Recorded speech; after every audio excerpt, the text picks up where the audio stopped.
Channel నేను మీ Kavya. కనుమరుగైపోయిన corona మళ్ళీ నేను వస్తున్నా అనే ఇండికేషన్స్ చూపిస్తుంది. సో ప్రతి ఒక్కరికి కూడా కరోనా భయం ఇంకా పోలేదు, ఇంకా వాళ్ళ కళ్ళల్లో కూడా నీళ్ళు ఆరని పరిస్థితి. ఎందుకంటే కరోనా చేసిన గాయాలు అలాంటివి. సో మళ్ళీ కరోనా కేసులు నమోదవుతున్న విషయం తెలిసినప్పటి నుంచి ప్రతి ఒక్కరు కూడా బిక్కుబిక్కుమంటున్న పరిస్థితి. అసలు నిజంగా మనం టెన్షన్ పడాల్సిన పరిస్థితేనా, లేదంటే జాగ్రత్త పడాల్సిన పరిస్థితులు ఉన్నాయా, కరోనా లక్షణాలు ఏంటి, కొత్త వేరియంట్ ఏంటి, ఇట్లాంటి విషయాలన్నీ కూడా తెలుసుకుందాం. ప్రజెంట్ మనతోటి డాక్టర్ కిరణ్ ఉన్నారు, మాట్లాడు సార్. నమస్తే. నమస్తే మేడం. సో కరోనా జ్ఞాపకాలు ఇంకా కలిసివేస్తున్నాయి చాలా కుటుంబాలని. సో ఏంటి కొత్త వేరియంట్? ఓకే, అయితే అవునమ్మా, ఇప్పుడు కరోనా అనేది ఎందుకు అంత భయపడతారంటే ఇది 2020 మార్చిలో మొదటి కేసు స్టార్ట్ అయిన దగ్గర నుంచి ఆల్మోస్ట్ 2022 ఫిబ్రవరి వరకు మనకి అది అంటే సామాజికంగా, ఆర్థికంగా అన్ని రకాలుగా కూడా జనాల్ని అది అంటే ఒక దేశాలని కూడా అది ఒక రకంగా తుడిచివేసి పారేసింది. సో అందుకనే ఆ చేదు జ్ఞాపకాలు, ఒక ఇంట్లో కుటుంబ సభ్యుని కోల్పోయారు, ఒకళ్ళు జాబ్ కోల్పోయారు, ఒకళ్ళు ఇల్లు కోల్పోయారు, ఒకళ్ళు ప్లేస్ కోల్పోయారు. సో ఇవన్నీ ఏంటంటే వాళ్ళకి ఆ రకమైన పరిస్థితులు మళ్ళీ వస్తాయనే భయం ఉంటుంది. అయితే ఇప్పుడున్న ప్రజెంట్ ఉన్న వేరియంట్స్ని ఏదైతే సింగపూర్ కానీ మీరు అనుకున్న మన ఇండియన్ వేది ఇన్సాకాగ్ మెయింటైన్ చేస్తుంది, ప్రపంచం మొత్తం GISAID అనే సంస్థ మెయింటైన్ చేస్తుంది. ఈ రెండు సరళిలు మనం అబ్జర్వ్ చేసినప్పుడు ఏదైతే సింగపూర్లో నమోదవుతున్న వేరియంట్స్ ఏదైతే ఉన్నాయో అవి సపరేట్గా ఉన్నాయి. ప్రతి దేశానికి కూడా తనకంటూ కొత్త కొత్త వేరియంట్స్ వాళ్ళ దేశాల్లోనే పుట్టి వాళ్ళ దేశాల్లోనే సర్కిల్ అయ్యే వేరియంట్ ప్యాటర్న్ ఉంది తప్ప గతంలో లాగా డెల్టా, ఆల్ఫా, గామా వేరియంట్స్ ప్రపంచాన్ని మొత్తాన్ని చుట్టేసిన పరిస్థితులు ఇప్పుడు లేవు. గత 1.5 JN.1 ఎప్పుడైతే మనకి 2023లో పుట్టిందో అప్పటి నుంచి ఈ 2 ఏళ్లలో ఏ దేశానికి ఆ దేశానికి సపరేట్ వేరియంట్స్ పుడుతున్నాయి. బయట నుంచి వచ్చిన వేరియంట్స్ మన దేశానికి ప్రభావం అయ్యే పరిస్థితి ఇప్పుడు ప్రజెంట్ అయితే లేదు. సార్ ఇప్పటికే చూస్తుంటే మనం హైదరాబాద్లో ఉన్నా కూడా మన సరౌండింగ్ బార్డర్స్ అంటే అటు ఏపీలో కావచ్చు, ఇటు మహారాష్ట్ర కావచ్చు, కేరళ, గుజరాత్ ఇవన్నీ కూడా ఇప్పటికే అడపాదడపా కేసులు నమోదవుతున్నాయి. మరణాలు కూడా నమోదయ్యే పరిస్థితి. సో హైదరాబాద్లో కూడా ఒక కేసు నమోదైంది. అసలు ఏంటి వీటి లక్షణాలు ఏంటి? అయితే మేడం మీరు చెప్పింది కరెక్టే, కానీ కేసులు మనం టెస్ట్ చేస్తే పాజిటివ్లు వస్తాయి. ఇక్కడ ఏంటంటే ఇన్ఫ్లుయెంజా వైరస్ కూడా జలుబు అంటారు కదా, జలుబుకి మీరు టెస్ట్ చేస్తే వైరస్ ఉంటుంది. వైరస్ ఉన్నంత మాత్రాన అది కేసులు బాగా ఉన్నంత మాత్రాన అది ప్రమాదకరని చెప్పలేము. మీకు ICMR కూడా ఈ డాష్ బోర్డ్ ఒకటి మెయింటైన్ చేస్తుంది. అంటే మనకి దేశంలో శ్వాసకోశ సంబంధిత వైరస్ ఇన్ఫెక్షన్స్ ఏదైతే ఉన్నాయో వాటి సరళి ఎప్పటికప్పుడు వీక్గా పంపిస్తుంది. మీరు చూసినట్లయితే influenza virus, HSV virus, HMPV, COVID-19 ఈ 4 వైరస్ల సరళి మనకి చూసినప్పుడు COVID-19 ఎప్పుడు కూడా జీరో కాలేదు. అంటే ఒక 100 శ్వాసకోశ సంబంధిత వైరల్ ఇన్ఫెక్షన్స్ నమోదైతే అయితే ఎప్పుడు కూడా 5 to 10 కేసెస్ మధ్యలో అది ఉంటుంది. అంటే మీరు టెస్ట్ చేస్తే పాజిటివ్ కూడా ఉండే అవకాశం ఉంది. కానీ అవి మరణం దాకా తీసుకెళ్ళి జనాల్ని ఇబ్బంది పెట్టే పరిస్థితులు లేవు. అంటే 1-2 మరణాలు జరుగుతున్నాయి కాదనట్లేక, అవి కోవిడ్తోనే అని కూడా చెప్పలేము. కోవిడ్తో పాటు వాళ్ళకి వేరే హార్ట్ ప్రాబ్లం ఉండొచ్చు, వేరే ప్రాబ్లమ్స్ ఉండి చనిపోయిన వాళ్ళకి ఇది ప్యారలల్గా వాళ్ళకి రన్ అయ్యే పరిస్థితి ఉంది. ఈవెన్ ఇన్ఫ్లుయెంజా కూడా ఇదే పరిస్థితి ఉంటుంది. జలుబుతో ఉన్న వాళ్ళకి 70-80 ఏళ్ళ పైబడిన వాళ్ళు ఉట్టి జలుబు చేసి అది నిమ్ము దశకి చేరి హాస్పిటల్లో చేరి చనిపోయిన వాళ్ళు కూడా ఉన్నారు. అంటే కామన్ కోల్డ్ అనేది మనం చాలా సింపుల్ అనుకుంటాం, కానీ అది కూడా ప్రాణాలు తీసుకుంటుంది. సో ఇట్లా మనం దాన్ని అలాగా చూడాలి తప్ప కోవిడ్ అనే కాదు, మనకి రెస్పిరేటరీ వైరస్ ఏవైనా ప్రమాదమే. అది ఒక లెవెల్ దాటి మనము దాన్ని నిర్లక్ష్యం చేస్తే అది ప్రమాదానికి దారితీస్తాయి. సార్ గతంలో మనం కోవిడ్ చూసాం. ఫస్ట్ వేరియంట్కి, సెకండ్ వేరియంట్కి, థర్డ్ వేరియంట్కి కూడా లక్షణాలు చాలా డిఫరెంట్గా ఉన్నాయి. అసలు తర్వాత కోవిడ్ వచ్చిందో లేదో తెలియని పరిస్థితిలో కూడా ఉండే సిచ్యువేషన్స్ ఉన్నాయి. కొంతమందికి వచ్చింది తెలీదు, అది వెళ్ళిపోయే పరిస్థితులు కూడా ఉండే. అసలు ఏంటి ఇప్పుడు కొత్తగా వస్తున్న వైరస్ లక్షణాలు ఎట్లా ఉంటాయి, ఎట్లా గుర్తించాలి? అయితే మీరు ఇంతకుముందు ఏంటంటే మైల్డ్, మోడరేట్, సివియర్ అనే దశలు ఉండేవి ప్రతి కరోనా తొలినాళ్ళలో. మైల్డ్ కంటే కూడా సిమ్టమ్స్ కనిపించేవి కొద్దిగా, కొంచెం కనిపించి మిగతావి మైల్డ్ కేసెస్వి, సివియర్ కేసెస్వి తక్కువగా, మధ్యస్థంగా ఎక్కువగా ఉండేవి. డెల్టా వచ్చే టైంకి ఏంటంటే మైల్డ్ సిమ్టమ్స్ కూడా లేవు, సిమ్టమ్స్ చాలా తక్కువగా ఉంటుంది, బట్ ఒకేసారి లంగ్కి ఇన్ఫెక్ట్ అయ్యి వాళ్ళు సీరియస్ అయిపోయే పరిస్థితిలో డెల్టా వేరియంట్ అప్పుడు చూసాం. తర్వాత ఎప్పుడైతే ఒమిక్రాన్ వచ్చిందో ఆ తర్వాత కొంచెము ఇంకా తెలియకుండానే వెళ్ళే పరిస్థితులు చాలా ఉన్నాయి. మనకు వచ్చింది పోయింది కూడా తెలియనంతగా ఆ వైరస్ అటాక్ చేస్తుంది. ఇంకోటి సిమ్టమ్స్ ఉన్నా కూడా మీకు గతంలో ఉన్న ముక్కు కారడము, గొంతులో గరగర, ఈ ప్రధానంగా వచ్చిన మార్పు ఏంటంటే వీక్నెస్, బాడీ వీక్నెస్ ఎక్కువగా ఉంటుంది. వైరల్ ఫీవర్స్లో జనరల్గా ఏ వైరల్ ఫీవర్ అయినా మీకు ఇమ్యూనిటీని కొద్దిగా అటాక్ చేస్తాయి కాబట్టి బాడీ ఏదో మనం చాలా అలసిపోయినట్టు, వీక్ అయిపోయిన పరిస్థితి, ఈ సిమ్టమ్ ఒకటి గణనీయంగా పెరిగింది గత వేరియంట్స్తో. మిగతా ఏదైతే రెస్పిరేటరీకి సంబంధించింది ఏదైతే అంటామో, ముక్కు గారడము, గొంతులో గరగర, తర్వాత దగ్గు రావడము, ఆయాసం రావడం, ఇవన్నీ గతంలో ఉన్న ప్రమాదకర వేరియంట్స్కి ఉండేవి. ఈ ఒమిక్రాన్కి అవి లేవు. అదే మార్పు. ఓకే సార్, గతంలో ఆల్రెడీ చాలా మంది కోవిడ్ బారిన పడ్డారు. సో కొంతమంది ట్రీట్మెంట్ తీసుకొని కొంత సైడ్ ఎఫెక్ట్తో ఇప్పటికీ సర్వైవ్ అవుతున్న వాళ్ళపైన మళ్ళీ ఈ కొత్త వేరియంట్ అటాక్ జరిగితే ఎట్లా ఉంటుంది అసలు సిచ్యువేషన్? అంటే కరోనా మళ్ళీ మళ్ళీ రావచ్చు, అలాగే జలుబు కూడా మళ్ళీ మళ్ళీ వస్తుంది. అలా వచ్చినంత మాత్రాన గతంలో అటాక్ చేసిన పరిస్థితికి ఈ పరిస్థితికి ఏం మార్పు ఏమి ఉండదు వైరస్లో. ఒకవేళ మీరు గతంలో ఇమ్యూనిటీ బాగా తక్కువగా ఉండి అదే ఇమ్యూనిటీ ఇంకా బలహీనంగా ఉంటే మాత్రం ఇవి మళ్ళీ అటాక్ చేసే అవకాశం ఉంది. ఒకవేళ మీ పూర్వపు ఇమ్యూనిటీ రీచ్ అయ్యి మీరు హెల్తీగా తయారైన తర్వాత గతంలో ఎన్నిసార్లు అటాక్ అయినా ఈసారి కూడా ఏం కాదు. కాబట్టి మనకి ఇప్పుడు ప్రస్తుతం ఉన్న మన పరిస్థితిని బట్టే మన వైరస్ అటాక్ మన మీద ఎంత ప్రభావం ఉంటుందనేది ఆధారపడి ఉంటుంది. ఎందుకంటే యాజ్ ఏ వేరియంట్స్గా అవి చాలా బలహీన పడిపోయినాయి. కానీ ఆ బలహీన పడిపోయిన వేరియంట్స్ కూడా మనల్ని ఏమైనా చేయాలంటే మనం ఇంకా చాలా బలహీనంగా ఉంటే తప్ప మనకి అది అత్యంత ప్రమాదకారిగా మారవు. డన్ సార్, లాస్ట్ మనం కోవిడ్లో కరోనా వైరస్తో పాటు 1-2 డోసెస్తో పాటు బూస్టర్ డోస్ కూడా వేసుకునే పరిస్థితి. సో ఆ బూస్టర్ డోస్ ఇప్పుడు మనకి ఒక ప్రొటెక్టింగ్ షీల్డ్ లాగా ఉండే అవకాశం ఉంటుందా?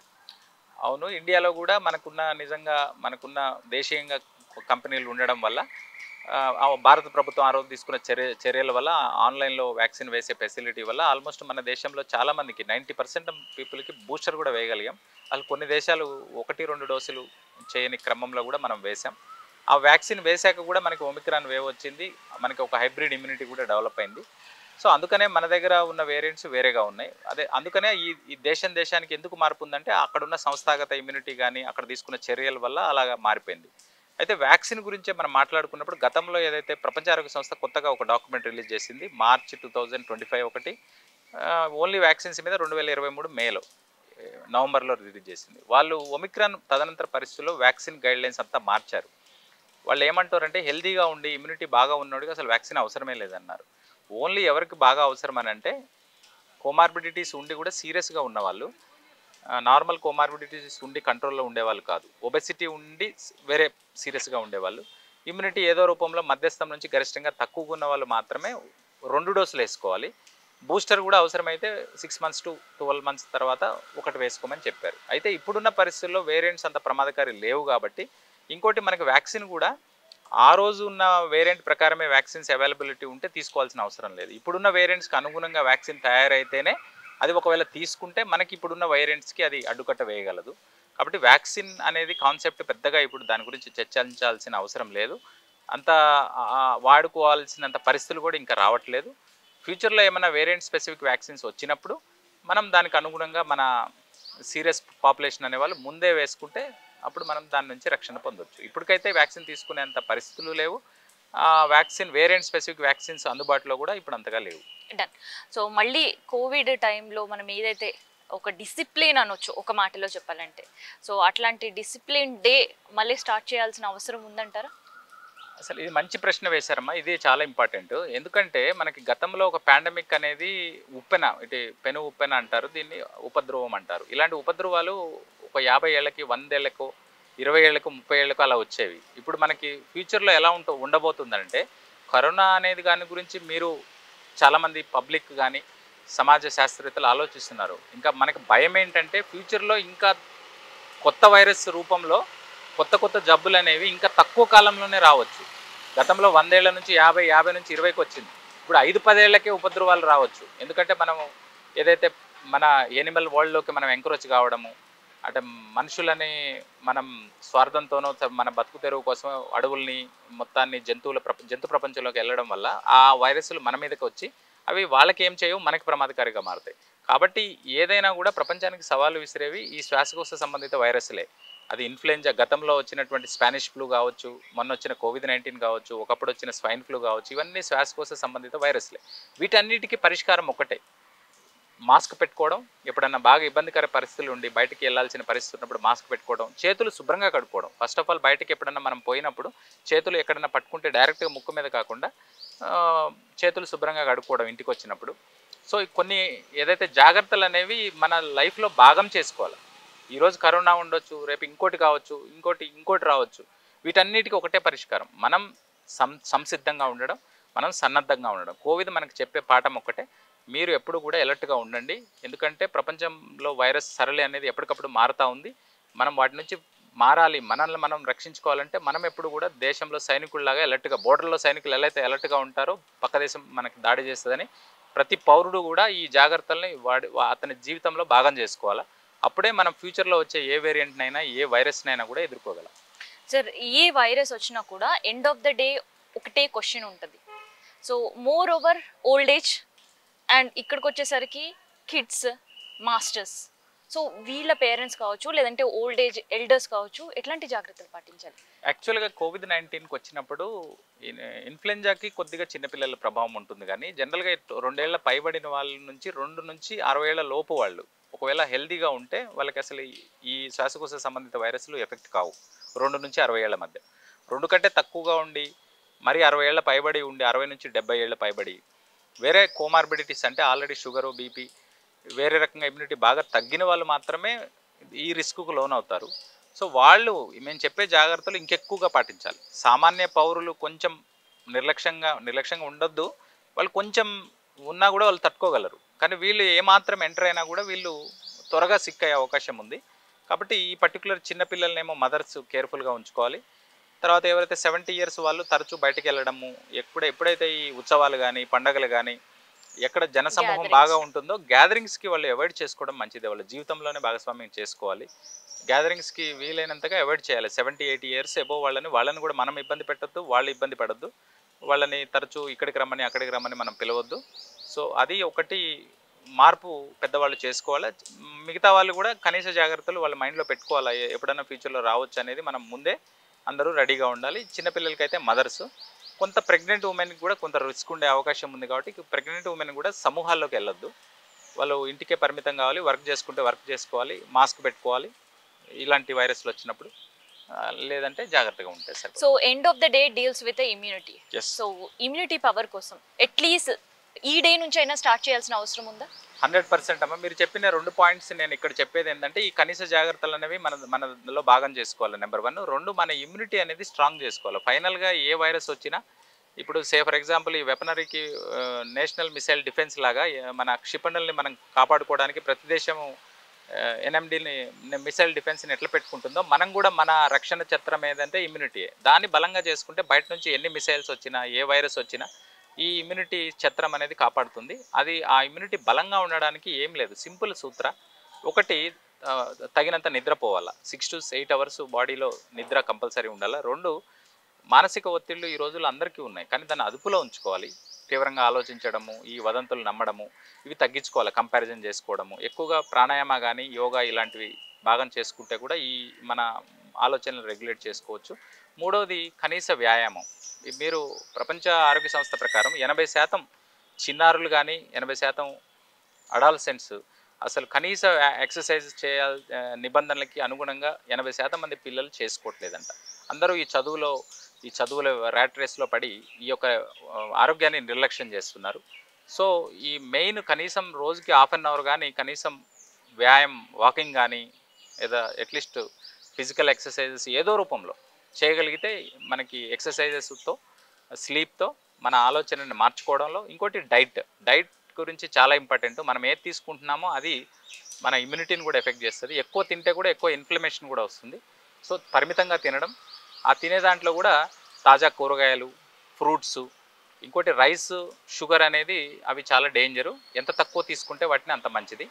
సో ఫుడ్ అనేది మనం ఏది తింటున్నామో అది మన ఆలోచనలో మనం చాలా అంటే అవేర్నెస్తో తినాలి. బయట 9 తర్వాత పర్టికులర్లీ నేను చూసిన కల్చర్లో ఇప్పుడు తెలంగాణ కానీ ఆంధ్రప్రదేశ్ రాష్ట్రాల్లో పర్టికులర్గా నైట్ ఫుడ్ తినడము, నైట్ 10-11 తర్వాత పార్టీలు, దావత్తులు కల్చర్ మన దగ్గర ఎక్కువగా ఉంది. కాబట్టి ఆ కల్చర్ అనేది చాలా తగ్గాలి. ఆ ఫుడ్ అనేది ఎప్పుడైతే 9-10 తర్వాత ఉన్న ఫుడ్ మీకు విషంగానే మారుతుంది బాడీ. సో అక్కడ ఆ రోజు నిద్ర కూడా భంగం కలుగుతుంది. మీరు 1-2 వరకు పార్టీల్లోనే ఉంటే మీ నిద్ర కూడా భంగం కలుగుతుంది. అంటే that is the only factor. ఒకప్పుడు ఉన్న మన పూర్వీకుల నుంచి మనకి చాలా వేరు చేసే ఒక ప్రధాన చేంజ్ ఏంటంటే నైట్ పార్టీస్. అవి సాధ్యమైనంతగా తగ్గిస్తే కూడా మనకి ఇవన్నీ మార్చుకోవచ్చు. అండ్ ఏ ఫుడ్ తీసుకోవాలి అనే చెప్పారు. What food should be avoided, ఎందుకంటే క్లైమేట్ కూడా చాలా కూల్గా ఉంది. అండ్ ఈ టైంలో చాలా మంది ice creams cool which is very related to the cold and cough, ఇది పిల్లలకి ఇవ్వడం కావచ్చు, వాళ్ళు తీసుకోవడం. Is the right time to take? Yes, food కూడా అంటే ఇంకొకటి ఏంటంటే అమ్మా, మీరు రైట్ ప్రశ్న మీరు అడిగేవి, ఇప్పుడు అడిగేవన్నీ కూడా. ఎందుకంటే మీరు ఫుడ్ అనేది ఇంట్లో తయారు చేసుకున్న ఫుడ్, అది ఏదైనా కానివ్వండి, ఇంట్లో తయారు చేసుకున్న ఫుడ్ తినాలి. ఎందుకంటే బయట తినే ఫుడ్లో మరి ఎంతవరకు ఆయిల్ కంట్రోల్గా వాడతారు, తర్వాత ఒక ఆయిల్ని ఒకసారి వాడాలి, ఎక్కువసార్లు వాడకూడదు. మరి ఇన్ని జాగ్రత్తలు బయట వాళ్ళు తీసుకుంటారని గ్యారంటీ లేదు. ఈవెన్ ఈ మధ్య మనకి బయట ఫుడ్ మీద జరుగుతున్న ప్రచారాలు కూడా చూస్తున్నాం. సో బయట ఫుడ్ అవాయిడ్ చేయడం బెటరు. మనం తినే ఫుడ్లో కూడా కనీసంగా మనకి న్యూట్రియంట్స్, ఏదైతే ప్రోటీన్స్, విటమిన్స్, ఇవన్నీ సమపాలలో అందే ఫుడ్, పర్టికులర్లీ ఫ్రూట్స్. తర్వాత నాన్ వెజ్ కూడా తినొచ్చు, కాకపోతే మనం ఇంట్లో చేసుకొని లిమిటెడ్గా తీసుకుంటే మంచిది. సో ప్రోటీన్ ఫుడ్ తినాలి. ఇప్పుడు ఈ వింటర్ సీజన్లో కొంచెం ఇమ్యూనిటీని డెవలప్ చేసుకోవాలంటే అప్పుడప్పుడు కనీసం మంత్కి 1 or 2 times అయినా, లేకపోతే ఎగ్ తినడం మినిమం ప్రోటీన్. ఇవన్నీ మనం మినరల్స్ ఇవన్నీ కూడా ఫ్రూట్స్లో వస్తాయి. మిగతా ప్రోటీన్స్, విటమిన్స్ అన్నీ కూడా ఫ్రూట్స్లో. పర్టికులర్గా విటమిన్ డి అనే లోపం బాగా ఉంటుంది ఈ మధ్య సిటీస్లో, కానీ ఎండకి ఎవరు ఎక్స్పోజ్ కావట్లేదు. మీరు 6 monthsకో 1 yearకో ఒకసారి ఒక డోస్ వేసుకుంటే డాక్టర్ల సలహాతో అది కూడా మనకి కంట్రోల్లో ఉండే అవకాశం ఉంది. సో ఎలాంటి ఫుడ్ అవాయిడ్ చేయాలి సార్? మీన్ బెవరేజెస్ కావచ్చు, cool drinks and ice creams. Yes, beverages in any kind avoid చేయాలండి. ఎందుకంటే కూల్ డ్రింక్స్ అనేది అత్యంత ప్రమాదకరం. ఎందుకంటే మీరు చూసుకుంటే నార్మల్గా మీరు నార్మల్ వాటర్లో షుగర్ వేస్తే 1-2 spoonsకే షుగరు మనకి తీయగా అనిపిస్తుంది. అదే ఒక కూల్ డ్రింక్ తీయగా మారాలంటే 8 spoons వేయాలి. ఎందుకంటే అంత తక్కువ ప్రెషర్లో, హై ప్రెషర్ ఉంటుంది కూల్ డ్రింక్ తయారు చేసేదే. మీరు ఓపెన్ చేయంలోనే గ్యాస్ అలా వస్తుంది కదా, అంటే లోపల అంత ప్రెషర్ మధ్య ఇప్పుడు మనం వేసిన షుగర్ వాటర్లో కలవాలంటే మీరు ఎక్కువ షుగర్ వేయాల్సి వస్తుంది. అదే నిమ్మ సోడా కావచ్చు, బెవరేజెస్ కావచ్చు, వేటిల్లో కూడా ఎక్కువ ఉంటుంది. సో అవి ఎనీ ఫామ్ అవాయిడ్ చేయాలి. ఈవెన్ షుగర్ అనేది మీరు అసలు చాలా ఎన్ని రూపంలోనైనా, నార్మల్ షుగర్ అనేది అదొక డ్రగ్స్ అంటున్నారు, నార్మల్ డ్రగ్స్ కంటే కూడా ప్రమాదకరం. సో అది ఆల్ ఫామ్స్ అవాయిడ్ చేయాలి షుగరు. 2 రైస్ అనేది చాలా తక్కువ పరిణామంలో తిని, మిగతావి కూరలు అవి ఎక్కువ పరిణామంలో తింటే. అవాయిడ్ చేయాల్సిన ఫుడ్ ఏంటంటే బయట ఎక్కువగా తినకూడదు. ఈ బిర్యానీలు, ఎక్కువ ఫుడ్స్ బయట చేసినవి చాలా తక్కువగా తినాలి. అందులో ఈ సీజన్లో అయితే బయట ఫుడ్ పూర్తిగా అవాయిడ్ చేయాలి. ఎందుకంటే మెయిన్ మనం ఏదైనా పట్టుకుంటాం కదా, ఆ ఫుడ్తో పాటు అక్కడున్న ఏదైనా వైరస్ కానీ అది మనకు వచ్చే అవకాశం ఉంటుంది. కాబట్టి ఎందుకంటే హోటల్స్ పర్టికులర్ వాటిల్లో జనాలు బాగా సంచరిస్తూ ఉంటారు. సో రిస్క్ పాపులేషన్ అవాయిడ్ చేయాలా. సో బయట ఫుడ్ తక్కువగా తీసుకొని మనం తినే ఆహారంలో అన్నీ ఉండేటట్టు చూసుకుంటే. ఇంకోటి ఫ్రెష్గా ఉండే ఆహారం తినాలి, ఫ్రిడ్జ్లో పెట్టి ఎక్కువ రోజులు పెట్టుకునేది కాకుండా అప్పటికప్పుడే అవైలబిలిటీ ఉన్నదని అప్పటికప్పుడే తినేయడం ఉంటే. ఇంకోటి ఆయిల్తో మరిగించే ఆహారాన్ని కూడా తగ్గించుకోవాలి. తాజాగా ఉన్న ఆహారాన్ని, స్టోర్ చేయలేని ఆహారాన్ని, తర్వాత ఫ్రిడ్జ్లో పెట్టుకునే అవకాశం లేని ఆహారాన్ని అప్పటికప్పుడు ఏది అవైలబుల్ ఉంటే అది తినడాన్ని మనం అలవాటు చేసుకోవాలి. సో ఇది కరోనా డేంజర్ బెల్స్ మోగిస్తుందన్న విషయం మీ అందరు కూడా తెలిసిందే. కానీ మనం ఎలాంటి జాగ్రత్తలు తీసుకుంటున్నాము అనేది ఇక్కడ మ్యాటర్. మనం నిర్లక్ష్యంగా ఉంది అంటే ఖచ్చితంగా కరోనా ఎఫెక్ట్ మళ్ళీ 1, 2, 3 సార్లు 4వ సారి కూడా ఎఫెక్ట్ అయ్యే అవకాశం మన పైన 100కి 100% ఉంటుంది. కానీ మనం జాగ్రత్త పాటిస్తే మాత్రం కోవిడ్ కాదు, ఇంకే కొత్త వేరియంట్ వచ్చినా కూడా మన పైన అస్సలే ఎఫెక్ట్ చూపించదు. సో అందుకనే డాక్టర్స్ చెప్పిన నిబంధనలు అన్నీ కూడా తూచా తప్పకుండా పాటించాల్సిన టైం ఇప్పుడు వస్తుంది అని కోవిడ్కి నమోదవుతున్న కేసులు మనకి చెప్తున్నాయి. సో అందుకనే ఖచ్చితంగా మనం కూడా కోవిడ్ నుంచి ఈసారి బలి కాకుండా ఉండాలంటే జాగ్రత్తలు పాటించాల్సిన సమయం ఇది.